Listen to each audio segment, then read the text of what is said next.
Sudah cerita panjang, mungkin soal hal yang kamu anggap penting atau cuma sekadar pengin curhat, tapi lawan bicaramu malah sibuk sendiri, sibuk bermain HP, cuma mengangguk tanpa ekspresi.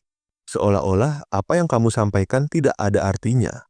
Padahal kamu cuma ingin dimengerti, ingin didengar, atau ingin dihargai. Di luar sana masih banyak orang-orang yang sebenarnya pintar. Tapi sayangnya mereka sering kesulitan saat menyampaikan pendapat atau isi pikirannya. Bukan karena mereka tidak mampu, tapi karena belum tahu cara menyampaikan agar orang-orang tertarik mendengarkan. Di video kali ini kita akan membahas seni berbicara dengan 3 teknik jitu yang akan Mimin paparkan agar mudah dipahami. Simak video ini baik-baik. Saya juga pernah ada di posisi itu. Dulu setiap kali presentasi di kelas, teman-teman kelas malah asik ngobrol sendiri. Ketika saya memberikan ide di waktu rapat, semuanya diam, tidak ada yang menanggapi.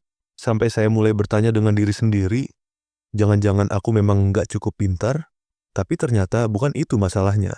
Saya hanya belum tahu cara menyampaikan sesuatu dengan tepat. Banyak orang yang mengira seni berbicara itu hanya soal lancar ngomong. Padahal yang paling penting bagaimana caranya biar orang lain mau mendengar dan betah mengikuti apa yang kita sampaikan. Omongan yang enak didengar itu biasanya memiliki artikulasi yang jelas, dengan alur yang menyambung dari awal penyampaian sampai akhir. Penyampaian pendapat baik diekspresikan dengan semangat yang tinggi, bukan datar seperti membaca teks, dan yang paling penting bertepatan dengan perasaan pendengar. Seni berbicara sebenarnya gabungan dari 3 hal antara lain: logika, rasa, dan cara penyampaian. Nah, sekarang saya mau bagikan dengan teman-teman 3 teknik simpel yang bisa langsung dipraktekkan, agar omonganmu lebih didengar dan disukai banyak orang. Teknik pertama, gunakan cerita yang baik. Orang benci digurui tapi suka mendengarkan cerita. Kalau kamu mau menyampaikan sesuatu, harus dibungkus dengan kisah nyata, pengalaman pribadi, atau analogi menarik. Sebagai contoh, daripada bilang jangan buang waktu, diganti menjadi ada teman saya yang menunda mimpinya setelah tahun dia menyesal karena waktunya habis memikir hal yang tidak penting. Dari cerita itu, pendengar bisa mengaktifkan emosi dan imajinasi. Otak kita ini lebih mudah nyambung dengan cerita unik berdasarkan fakta atau pengalaman pribadi. Teknik kedua, gunakan nada dan tempo yang pas. Berbicara itu seperti musik. Kalau penyampaiannya datar akan terkesan membosankan. Tapi kalau ada perubahan nada, jeda, dan tekanan, pendengar akan menjadi lebih fokus.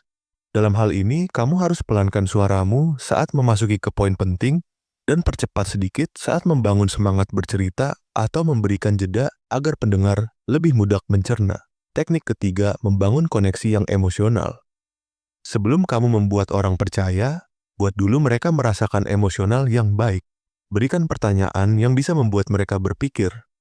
Sebagai contoh, pernah nggak kamu merasa diremehkan waktu bicara? Atau kamu tahu rasanya ngomong tapi tidak ada yang mendengar? Saat mereka bisa memahami, maka apa yang kamu sampaikan didengar dengan baik oleh mereka. Setelah saya menerapkan 3 teknik, itu semuanya berubah. Pada saat presentasi atau ide yang saya sampaikan mulai didengar, bahkan saya pernah diminta menjadi pembicara. Hal ini terjadi bukan karena saya pintar, tapi saya belajar cara berbicara dengan cara yang benar. Berbicara itu bukan tentang menyampaikan, tapi tentang membuat orang lain merasa terhubung. Latih 3 teknik ini, dan kamu akan lihat sendiri bahwa omonganmu mulai didengar dan disukai.